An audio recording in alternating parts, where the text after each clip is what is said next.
good idea to shut your phone off. I get distracted very easily.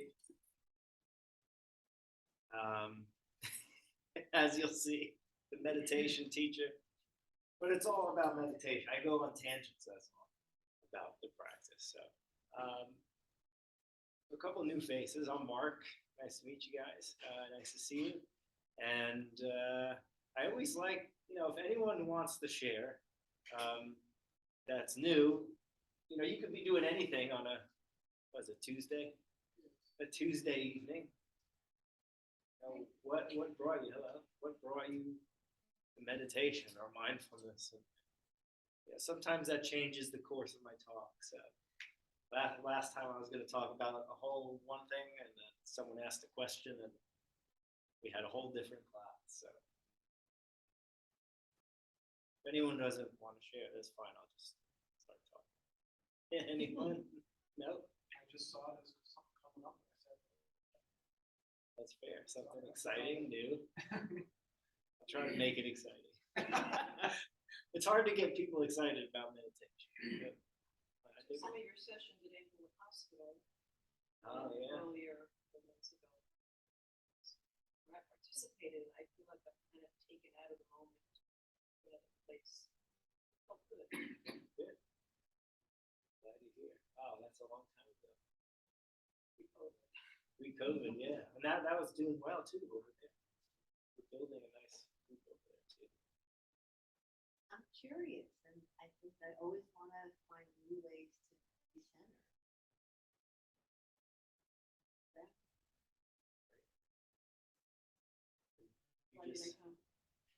You just knew me. Well, that and I need something new. I used to keep yoga home. Home. Yeah.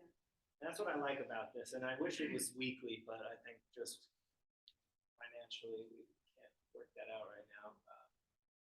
But maybe we can come up with options of it. But it's nice to have a group. It's generally the same faces, usually a little more, but it's a holiday, pre-holiday week, holiday weekend, whatever. So there might not be as many people. But generally, we have the same faces. It's a nice group. We're very comfortable with each other. We like to share. So I'm glad that you all found it, because it's a really nice space. And in today's world, you need somewhere to go where there's just like a compassionate, non-judgmental place where you can just be as you are. And that's really what meditation is about, is being right where you are with whatever your life is actually. Like, what is the truth of your life? That's what we're here to be with. And so often we get caught in wanting something else. Anybody? Wanting a different job, a different partner, a different body, a different mind, different problems, different this and that. But this is it. This is your life, and these are the ingredients. And when you stop trying so hard to fight it and struggle with it, it becomes a workable situation. I'm not saying it's going to feel good. I'm not promising you eternal happiness. Or I'm not, meditation doesn't free you from pain or sorrow. It's not like you just blissfully float around. My tattoo artist really, he's like, you don't blissfully float around your house all the time? Like, you want my wife to come in here and tell you how, my kids, how I blissfully float around all the time? I think it's a path of becoming authentic. And there's not a lot of authenticity, at least that I don't see in our society. You have Facebook where everybody's happy, super fit, and on vacation all the time. It's like they don't show you the truth. I'm not saying everybody's miserable, but nobody has a perfect life. There's no perfect situation, and everybody suffers. That's the one thing that can unite human beings, is the fact that we all experience suffering. We all experience loss, and it's painful, and it's terrible, and it's hard to get through. And that can bring us together. We could start talking politics, and we'll be throwing chairs within 5 minutes. But if we talk about our suffering, our anxiety, our depression, our grief, our loneliness, our confusion, We don't throw chairs. We come together. Our natural goodness comes out when we open up to our own suffering and other people's suffering. So I hate to tell you, but meditation is about opening to our suffering, not running away, right? We make it, and I was thinking about this. I don't know why. This just popped into my head on the way here, but it's you got to shift from how do I get rid of this to how can I learn to be with this, and that helped me tremendously in my life with my issues. I was trying everything. I mean, I had therapy, thousands of hours of meditation, retreats, spiritual books. I was looking for a spiritual teacher that could give me like I forget what it's called, like a Shakti something or other, where like they just shoot this spiritual energy in you. And like, I was hoping to get away. I didn't want the hard stuff. I just wanted to have one enlightenment experience and happily ever after. But as one of my favorite authors, Jack Kornfield, says, there is no enlightened retirement. You know, it's not like you finally, after 10,000 hours, you get that trophy and the sticker, a high five, and then no more problems. But so often, you know, spirituality and spiritual practices, they're presented that way. And then, like, you know, you've been to yoga classes before, as we just talked about, and there are some people that are just kooky. And like, okay, now, take a deep breath. Open your heart like a lotus, whatever. I mean, I guess there's a place for that. I shouldn't be bashing it, but like, it's just, it gets people to believe that you can somehow bypass the difficult stuff. It's called spiritual bypass. It's a big problem when you try to, you know, block when you start practicing. So that's my tangent on all that. I think with the meditation, I have the anxiety in oncology, and then I also teach nursing students. So here, for me, I find like now, since I've been coming, I did meditation before. I wish the hospital Hackensack did it, helped us with it during COVID, because it was a really stressful time to work, and all the death that we dealt with there. And then the unit I work on now is death all the time. So for me, it's a kind of, I don't want to say an escape, but it kind of, I use it as an escape to get away with anxiety and stress I'm dealing with at the time. Just kind of recenter myself. Sure. And it's like, okay.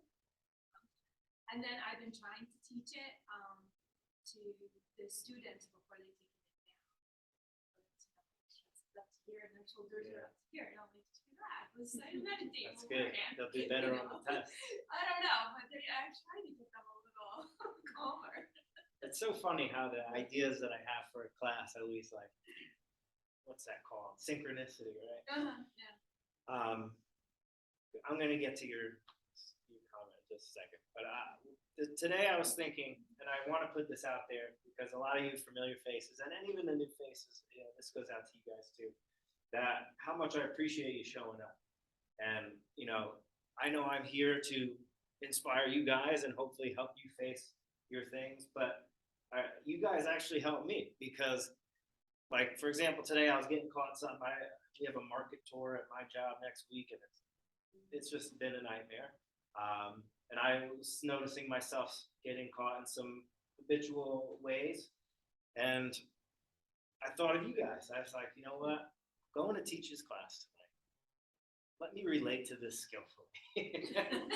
I'm teaching people, like, so I want you guys to know that you showing up helps me too. So it's not just like I'm this all-knowing guru and not, but I know I'm here to help you, but by you showing up, you're inspiring me to do my path, because how can I expect you guys to do it if I don't do it? So I wanted to throw that out there.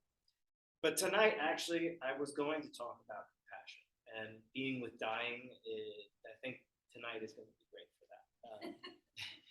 Oh, dying. Well, yeah, we're all being with dying every minute, but so normally my classes are geared towards the wisdom side, and in meditation, I would say there's two wings of practice, right? There's wisdom practices, and then there's compassion practices, and you really need both to, like a bird needs two wings.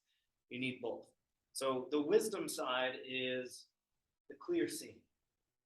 So that's paying attention, sitting with yourself, looking at your mind. Because we all have a mind, and it's all pretty crazy most of the time. So we start to look at what's going on in my head. What are the common themes? Is this really who I am? What happens if I don't do this, like today with my situation? If I don't indulge in that thought or that mood or whatever, what happens? And learning to see deeper levels of impermanence within the self. I'm not going to get into this; would be a whole other talk then. But learning to see who you really are. Let's just say that, and how things run in this world. So impermanence, the fact that there is pain and sorrow and suffering, that it's not a curse, you're not being punished. Just basic truths. Life doesn't always go according to plan. You can read that book that I've probably brought in many times, 5 True Things. It's like this tiny little book. I don't know if they have it here, but so that's the wisdom side, understanding how things are so that we can more wisely live a life that's in line with how things actually are, instead of living a life that's in line with how we think things should go. So that's the wisdom. And this is important, and all meditation, you can think of it, instead of like trying to feel a certain way or get some certain experience or stop your thoughts, which doesn't rarely happens and isn't the point, but rather to see clearly what's true and to be with that in an open, receptive, warm kind of way. So if you understand that, then you won't give up practice when your mind is out of control. You won't give up practice because you don't feel good. You won't give up practice because you're too stressed, because the whole point is, can you be with that?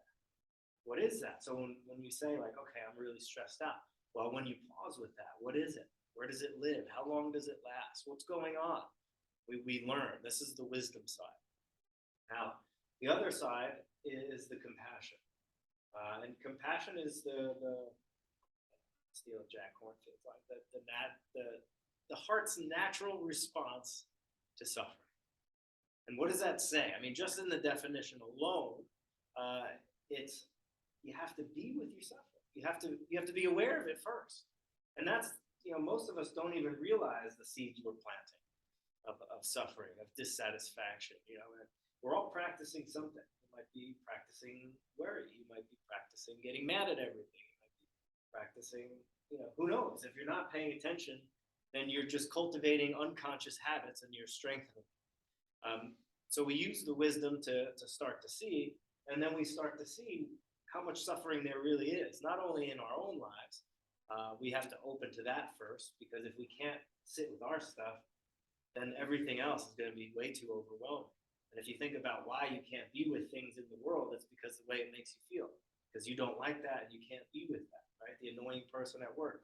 It's not necessarily them. They might be a secondary cause, but they make you feel unpleasant and you don't like feeling unpleasant. We're wired to not want to feel unpleasant. So we want immediate relief, right? So if it got really hot here, we want immediate relief. That's just the way we are. We don't like discomfort. So a big part of the wisdom side is getting comfortable with discomfort. Because there's going to be a lot of it. Anyone experience any discomfort lately? Right? Just the nonsense at work, the annoying family members, the aging body, COVID, politics. There's a lot of unpleasant. And most people are just living their lives in reactivity to that, either trying to desperately hold on to some little form of pleasure or comfort, or desperately trying to push away and avoid everything uncomfortable and unpleasant. So a big part of the practice is just learning to sit with what is, whether it's pleasant or not. And then we throw in that next dimension. So what happens when we start to sit with things as they are?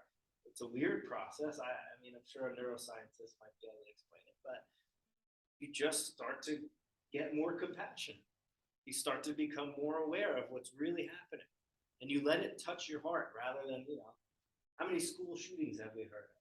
And it's just, school shooting, oh, another one. But think about the parents, you know, and then when you really touch into that, the trauma of the kids who either lost their friends or whatever, got shot themselves. There's a lot of suffering. And I'm not saying we have to sit there and drown in it. You know, if you're working with dying people, you need that break. You need to, because that's how you're going to be more helpful. If you're just lost in it, you're going to just be consumed and that's it. To find that still point is important.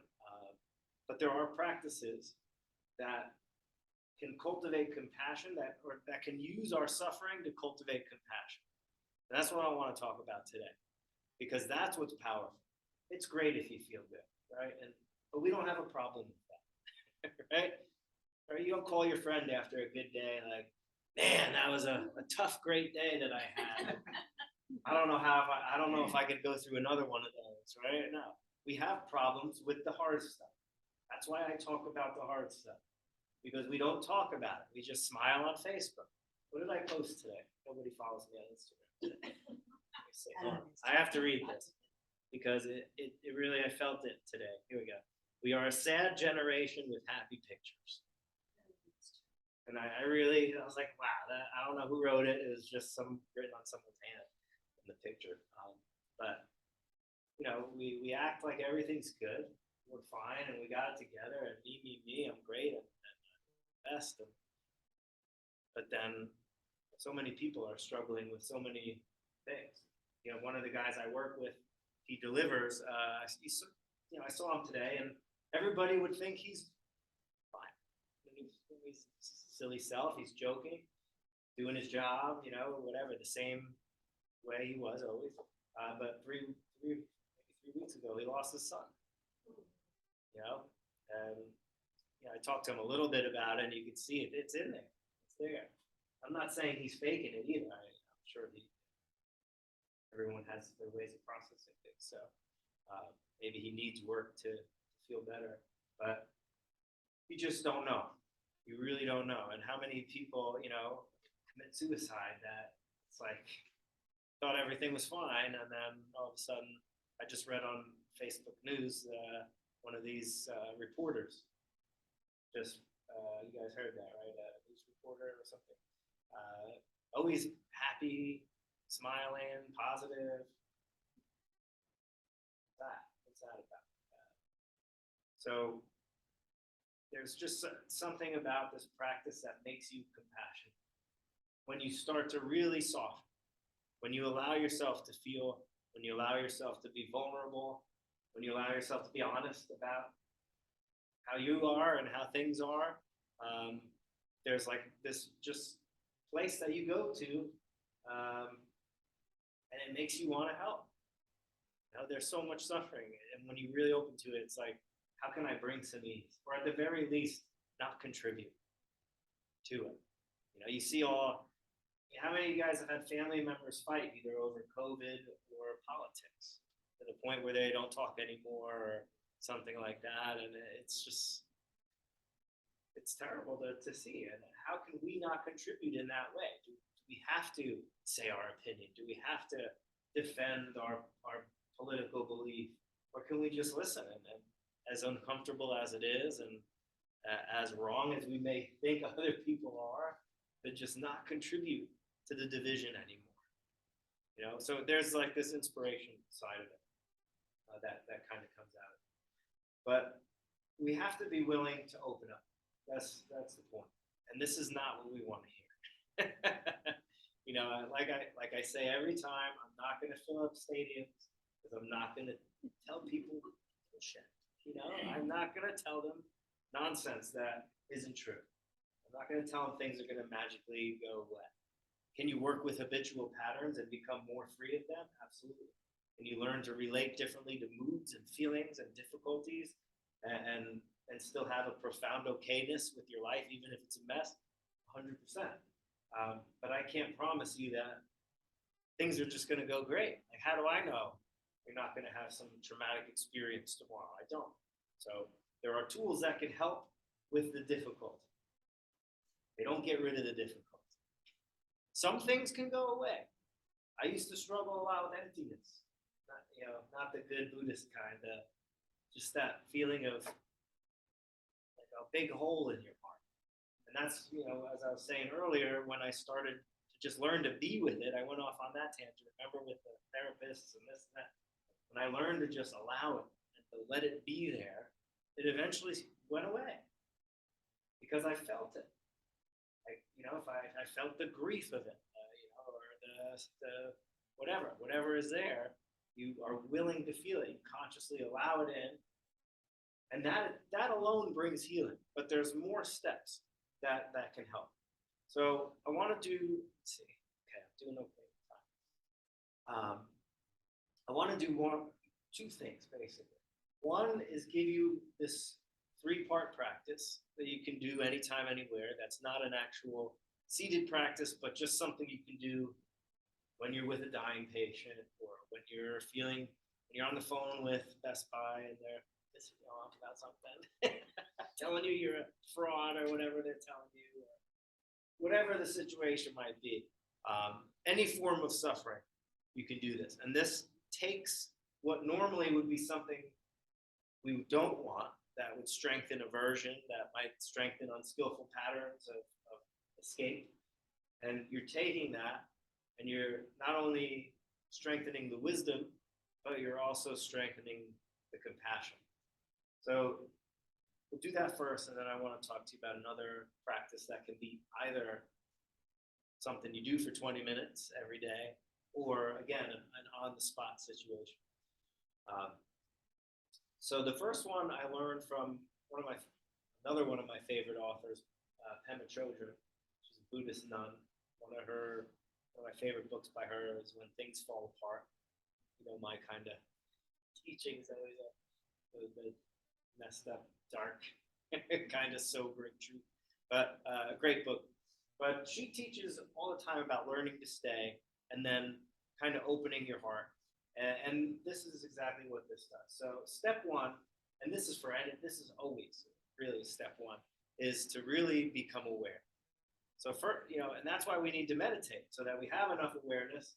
We've strengthened that muscle, right, of awareness, so that when we're out in daily life, we're actually paying attention. We actually know what we're feeling. We know what our reactions are. We know what our thoughts are doing. We know how we're going to, react to a situation. We're really clear about, that's the wisdom side. We're really clear about what triggers us and what our patterns are and all that stuff. So step one is, you're noticing, but then you want to get to a felt sense. And this is where things usually go a different way. So normally we feel unpleasant, we want the distraction. We want to, we feel stressed, we eat something, we take a glass of wine, we, go on social media, we put on the TV, we do something so we don't feel that way anymore. Or it might be lash out and freak out on it just because we think that's going to make us feel bad. So this kind of goes against that. And it says when you're feeling some form of suffering or overwhelm or anxiety, anger, pick your suffering, you pause, and you go to the felt sense of it. This is where the transformation happens, by being willing to feel it, consciously going into it. Where does this live in my body? And what does it feel like? So you drop the storyline. Again, another tool or thing that you cultivate in meditation, right? If you've never practiced that, letting go of thoughts can be really hard. I'm not saying you have to stop your mind, but the ability to just be like, oh, my mind's obsessing again, thinking, and then come back to the reality. Like a similar, your situation with my situation, not dying people, but annoying things and stressful things, to come back to the reality that I'm doing it. I'm working through it, because it's the mind that goes off and oh my God, I have this and this, and I forgot about this, and oh my God, and then I'm stressed out when it's like, but I'm actually doing the things I need to be doing, and I can come back and just say, yeah, thank you. You're not really helping me right now, mind. Thanks for your opinion, but let me get back to work. So we come into the moment. I like to do hand to the heart. If you're in a situation with a lot of people, you might look like a weirdo, but maybe not. I don't know. If you're on a bus, maybe no one's safe. But so you want to just come back to that felt sense. So I always go hand to the heart. Sometimes hand to the stomach is nice, or two hands. I feel like it's just a nice form of self-compassion. And it just feels nice. And one teacher that I used to work with, she would do this. She'd do like little like circles, whatever you like. You don't have to do that. You can just sit here and feel it. But I like to close my eyes, get rid of distractions, and say, okay, where does this anxiety live? Let me see what this is about. Triggered, I'm hooked. Let me feel that. Let me expand my window of tolerance so that I can learn to be with this rather than, remember I said we're trying to be with rather than get rid of. And it's a profound shift once you can remember to do it. So you start to feel it. And if you have the time, you can sit with it for a while. See, does it get bigger? And if it wants to get bigger, let it get bigger. You'd be the first person to die of an emotion, right? That really, so it's just unpleasant. It's just a feeling. It can only get so bad, and then it has to change. Why? Because that's the nature of all things. Change. It's like a birth contraction, right? So it rises, it hits a peak, and it might stay for a little, but ultimately conditions change, feelings change, thoughts change, everything changes. That's the wisdom side again. That once you start to really get that, you can relax into things because you do know experientially that things change. So we come into it and we soften what we can soften. We breathe a little deeper, separate our teeth, relax the jaw, drop the shoulders. Nothing wrong with breathing deep unless you're getting into like a panic mode and focusing on your breathing is making you more stressed out. Maybe you can just feel the tightness and then focus on the sounds. There's different things.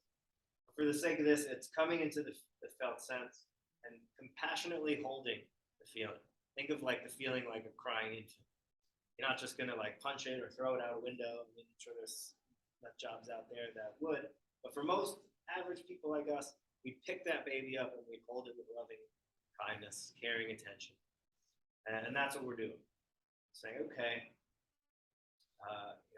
and there's this nice saying by Kristen Neff that you can throw in here. I think she's an author, I don't know. But this is a moment of suffering. Suffering is a part of life. May I be kind to myself in this moment. May I give myself the compassion. A nice little, you can remember it. But it just reminds you that this is a part of the deal. It's human incarnation has pain and difficulty and suffering and all this fun stuff. So you can relax into it and not think, why me, or something's wrong. It's just, this is part of the deal. Humans in the past have dealt with it. Humans now are dealing with it. And humans that come after me are going to do it. So we relax, we feel. That's step one. Come into the body, embody it, relax with it, get to know it. You become curious about it. Step two is just an honest acknowledgement. Every time I feel this way, I really struggle. Something like that. It's not like this, I don't like this stupid feeling, it sucks, I hate myself. It's just an honest acknowledgement that this is actually a real form of suffering in your life, and it's hard. So first there's the felt sense where you're honoring the feeling, the reaction, whatever it is. Then you're honoring yourself and saying, yeah, I'm honoring you feeling, but when you're here, I'm the best. It's just an honest acknowledgement. So then, this is the powerful part, is you open your heart to all the other people feeling the same way in this moment. And if you want to bring it into the past and the future, fine.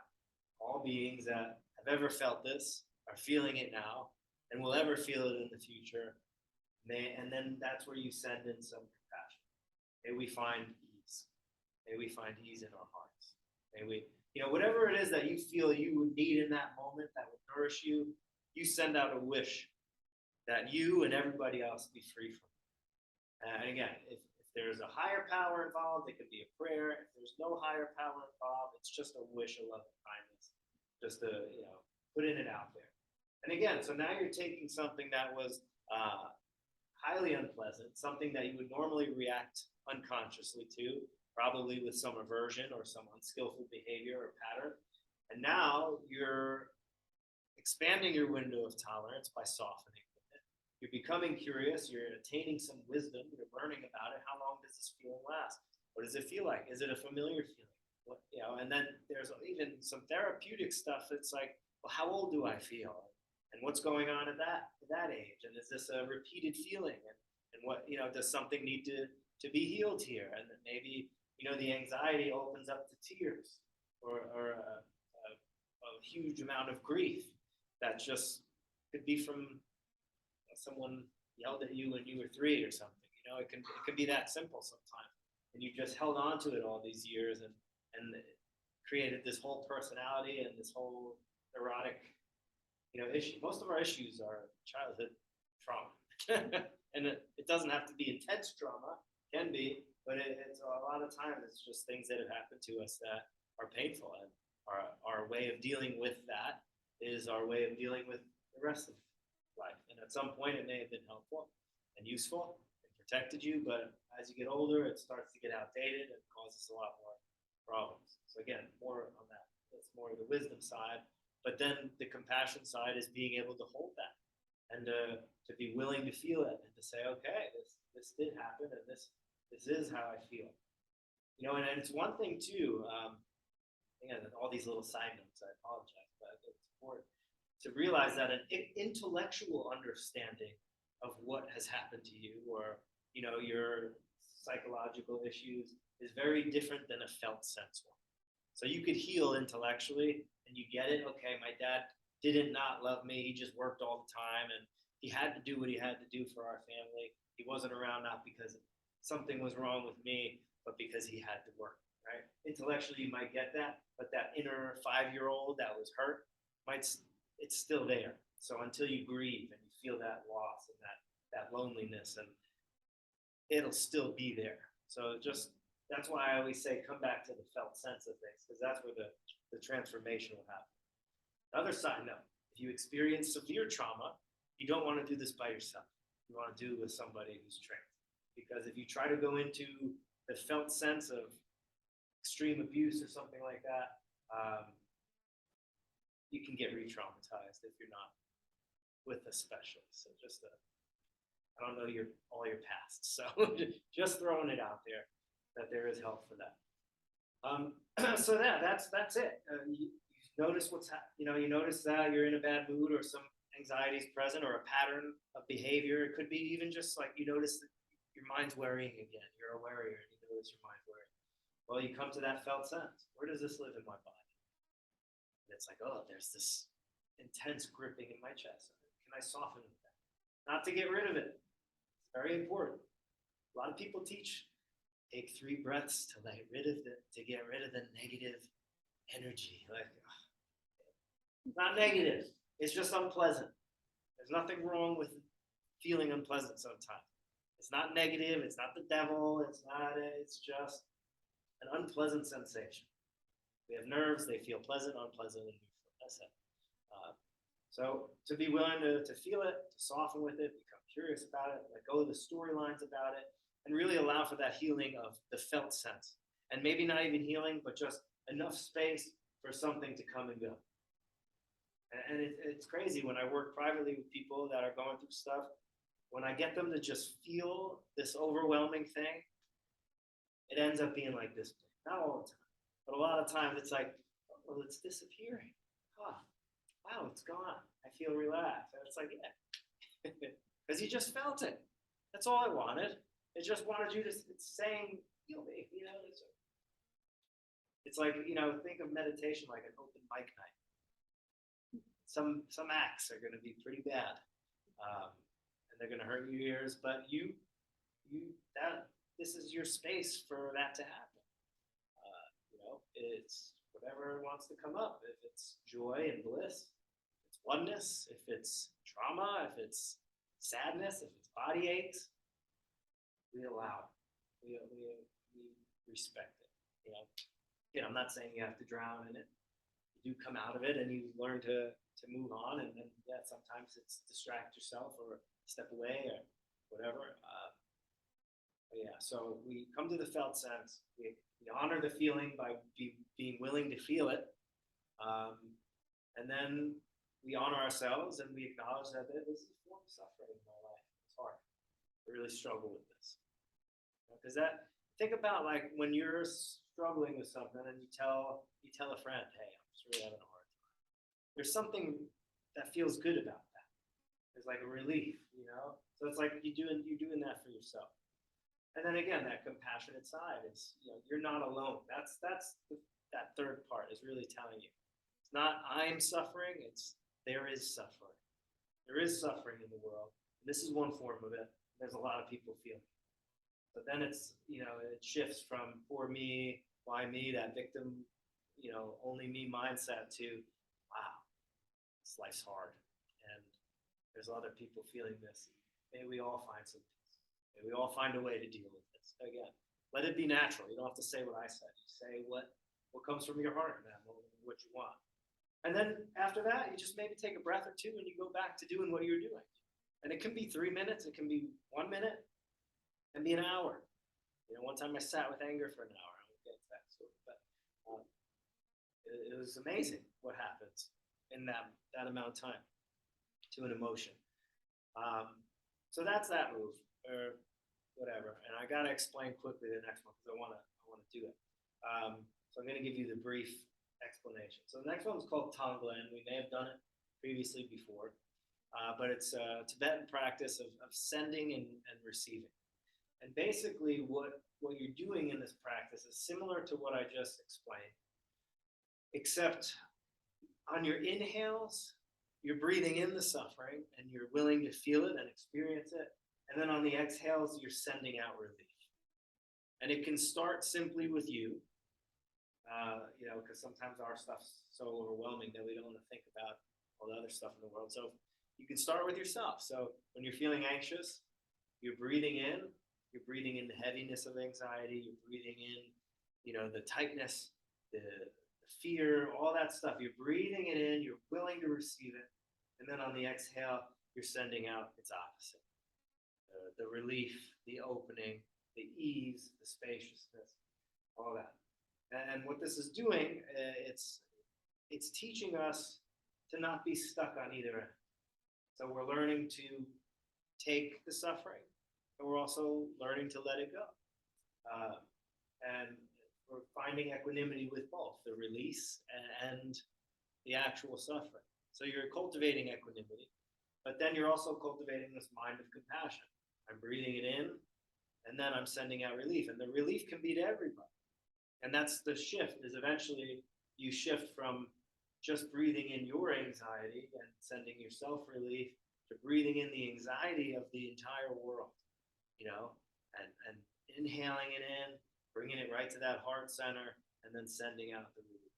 And this is great with hospice situations or death and dying, because you could literally just be holding somebody's hand and you could do the practice. May you breathe in their fears, may you breathe in their pain, may you breathe in whatever suffering comes with the dying process, you know, their grief and all that stuff. You breathe it in, you let it go to the heart, and then you breathe out, you know, ease, joy, you know, whatever, the opposite. And there's a visualization to it. Now, I'm not big on visualization, so it's hard for me. But for this practice, I find it to be useful. So the visual side of it is when you're breathing in the suffering, you're breathing in this like black, thick, sticky, heavy smoke. So you can imagine you're breathing it in, it goes in through the nose, right to the heart center where your heart chakra is, where it turns into white light and shoots out. If you're holding somebody's hand, it can, you know, the visualization doesn't really matter. It's just helpful to have that, especially if you're a visual person, to breathe in the dark, heavy smoke, to be willing to feel that grief, that anxiety, that frustration, that addiction, that whatever, and then to send out the relief. It's one of my favorite practices. And whenever I'm around somebody who's really going through something, it's something I do in my head. I breathe in, and I can imagine, you know, and even if they're not there, you know, I could just, you know, for example, that guy at work, you know, who lost his son. I can breathe in his grief, I can breathe in the tremendous feeling of loss and all that comes with that, and then I can send him ease. You can also picture, you know, if they're sick, you can picture them healthy when you breathe out. You know, you breathe in, you see them sick, you breathe out, they're healthy, you know, look good, they're smiling. So there's all different ways that you can play around with it. But the general rule of thumb is breathing in the unpleasant, breathing out the relief. It's really nice when you're working with death and dying, but also when you're experiencing something difficult or someone you love is experiencing something difficult. It's a way to not feel so helpless. It's a way to train your mind to be with the situation, to be helpful in the situation. And I find it to be very useful. So hopefully you find it. Most of the people I teach it to, they're like, that's all I do now is Tonglen. I'm like, good. It's a really nice practice. Again, taking something unpleasant and transforming it, using it as, compost, or what do you put on the garden? You garden, right? It's compost, right? There's another name for it. Fertilizer. Yes. I can't remember things. Yeah.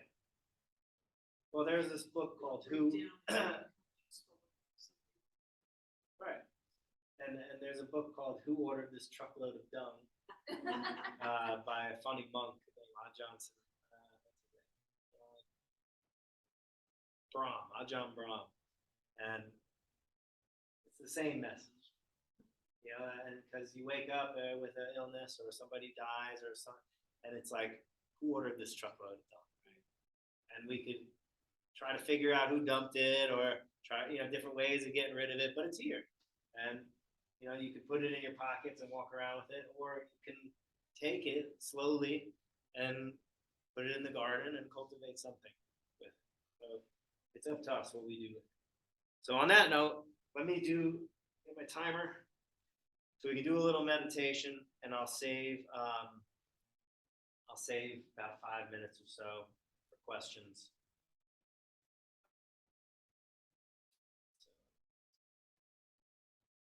That clock's wrong. Oh, actually, yeah, it's 5 minutes. 5 minutes fast. So get into a comfortable position here. Feet preferably flat. If you're really short, then you can sit back. Sit up tall, hands on the knees or in the lap. I like the cosmic mudra, which is just the classic. People use different ways. You can put your left hand on top of the right, bring the thumbs slightly together. Feels nice. You can fold your hands down, hands up. So we start with the sound of the bell. So just close the eyes and just listen to the sound of the bell to help you just arrive here fully. Hit it 3 times.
First, we want to just invite a sense of ease.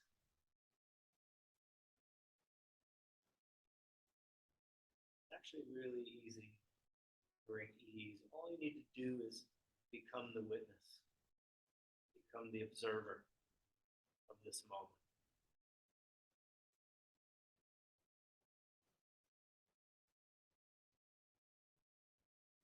Put down the struggle. Open to things as they are. Sky like nature of mind, open, vast. warm and loving.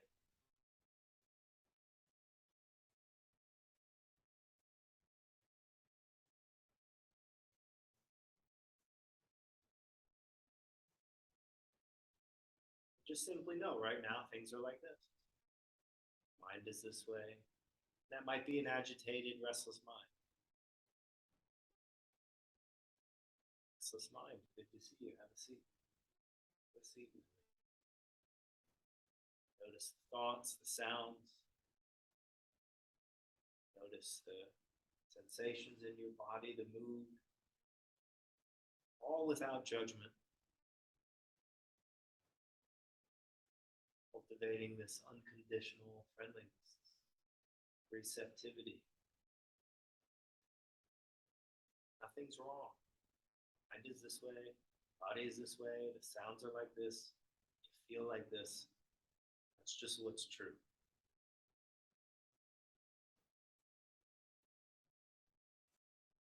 You can soften your body.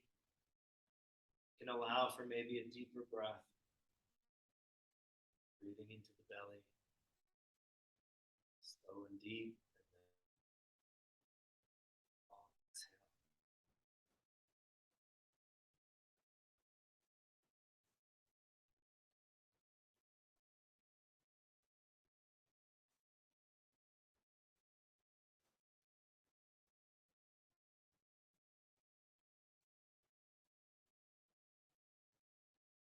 For this practice of Tonglen, we want to bring up some form of suffering that we experience in our lives.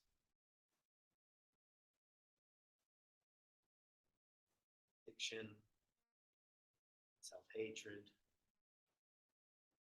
anxiety,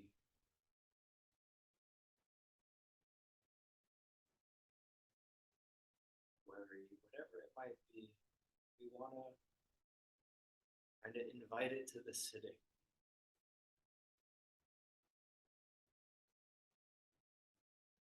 And as we breathe in on the inhales, we want to open to the felt sense of it. So as you're breathing in, think about what that form of suffering feels like. What comes with that? You want to use the black smoke. You can. Sometimes for me, what's helpful are just the words. Breathing in the words and then just kind of feel it. And then on the exhale, you just let it go. You send out the relief, the nourishment. So if it's an addiction, just the peaceful mind, content heart. If it's an illness, you can send out health. Anxiety, you can send out ease, depression, send out joy.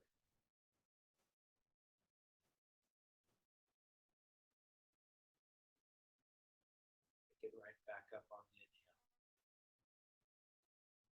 Just for an inhale, I'm willing to feel you. Then white light if you want.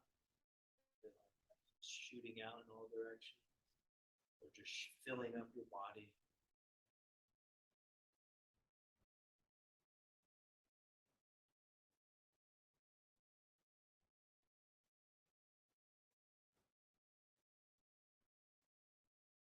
And even picturing yourself in those moments on the inhale, just being in that state of contraction, fusion. That must look like, feel like.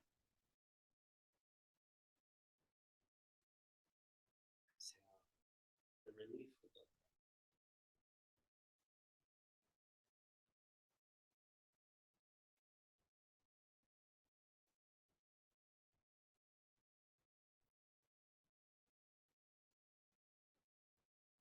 Every breath touching the suffering,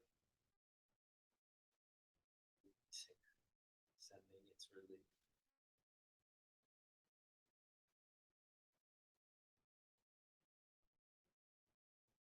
felt sense of both. Breathing in that contraction, that freedom.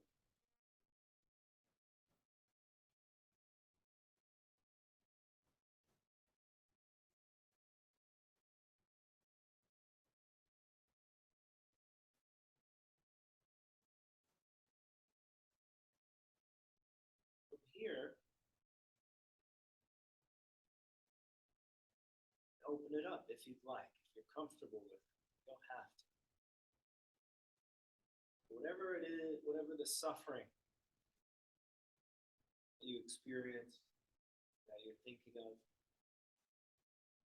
whatever it is, just let your heart be reminded this is part of the human condition. Right now, there are people feeling that exact suffering. Perhaps dealing with it unskillfully, strengthening unwholesome patterns or behaviors, planting more seeds for future suffering for themselves and others.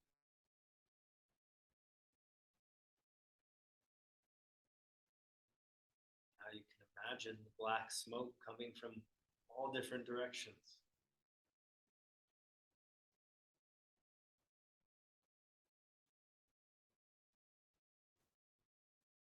There's almost this sense that when I breathe this in, I'm willing to feel it, I'm freeing everybody else.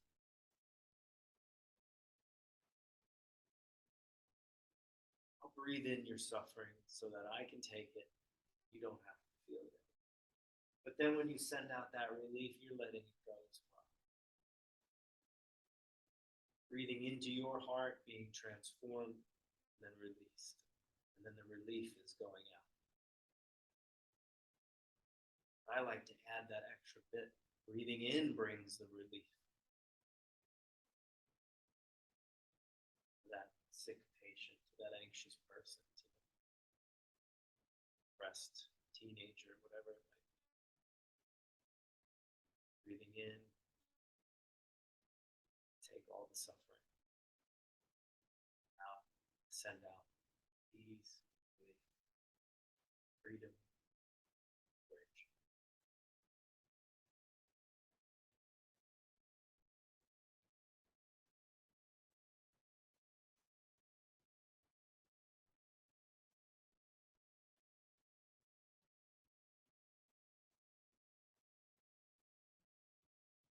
If it's overwhelming to think of the whole world, maybe just pick someone else.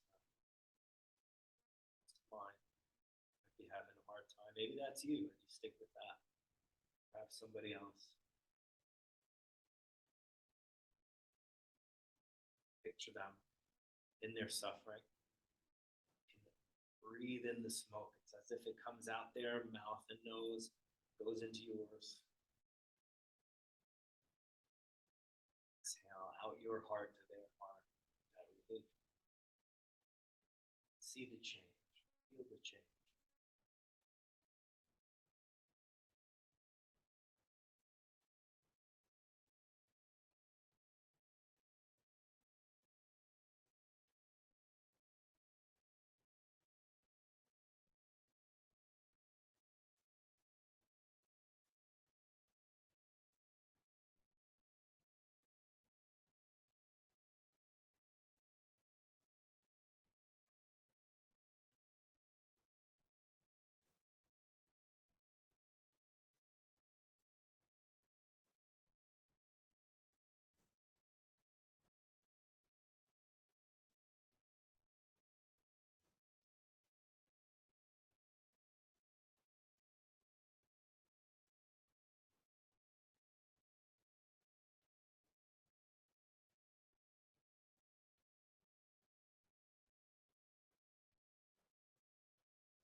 Sometimes with this practice, I find just different people popping up every few breaths. That's fine too. The right way.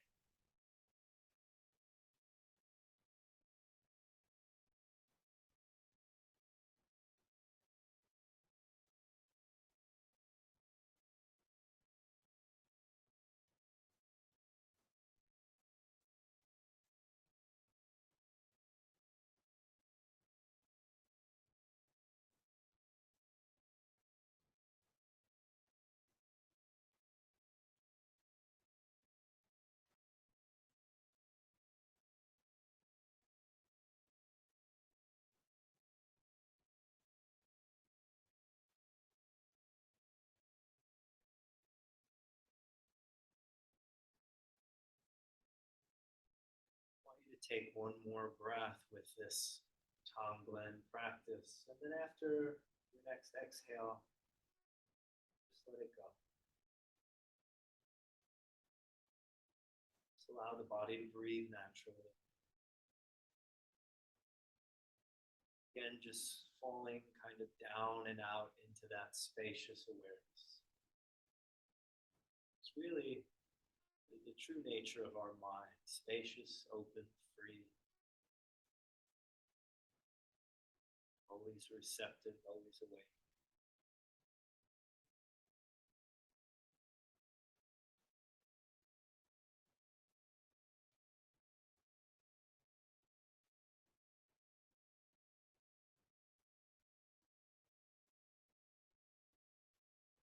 Just holding it all. Holding that loving, spacious awareness.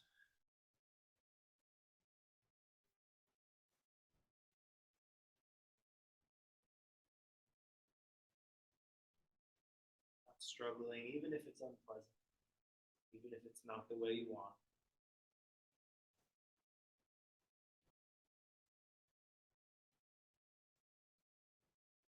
Completely you let it go, allow it.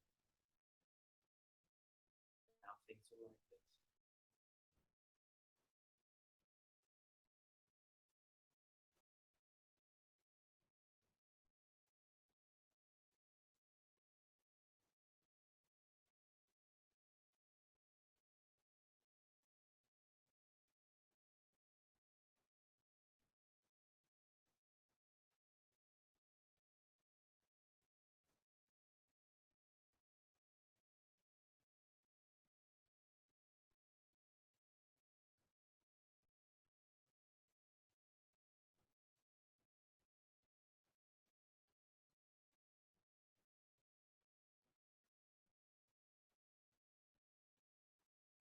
Let's listen one more time to the sound of the bell. Just let it pass through.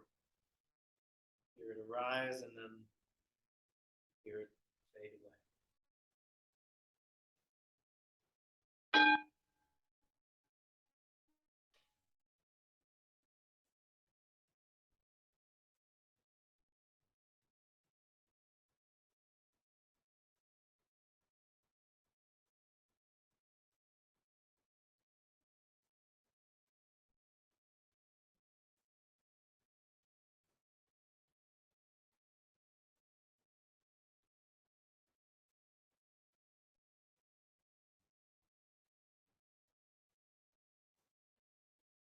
Together, why don't we take one deep breath, breathing in through the nose, and just letting it go.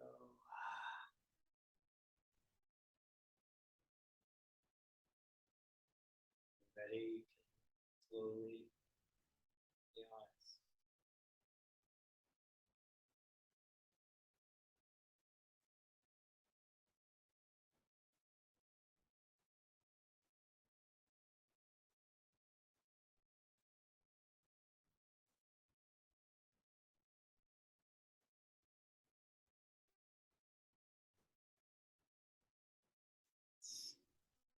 On Glen, you can do that on the spot.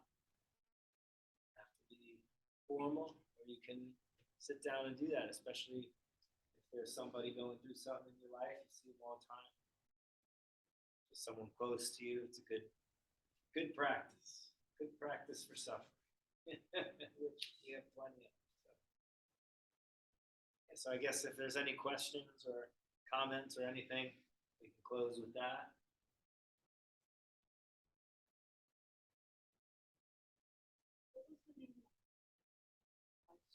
5 True Things by David Richo, R-I-C-H-O. It's a good one.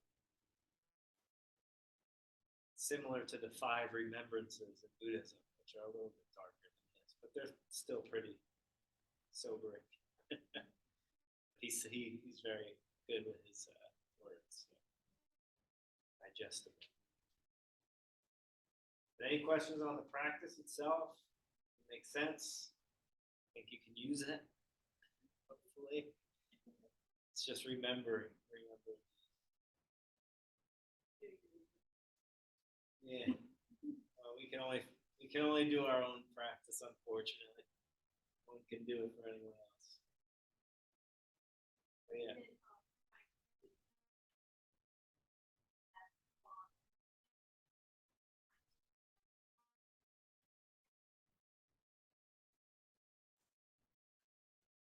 It's just a, Still a pleasant struggle.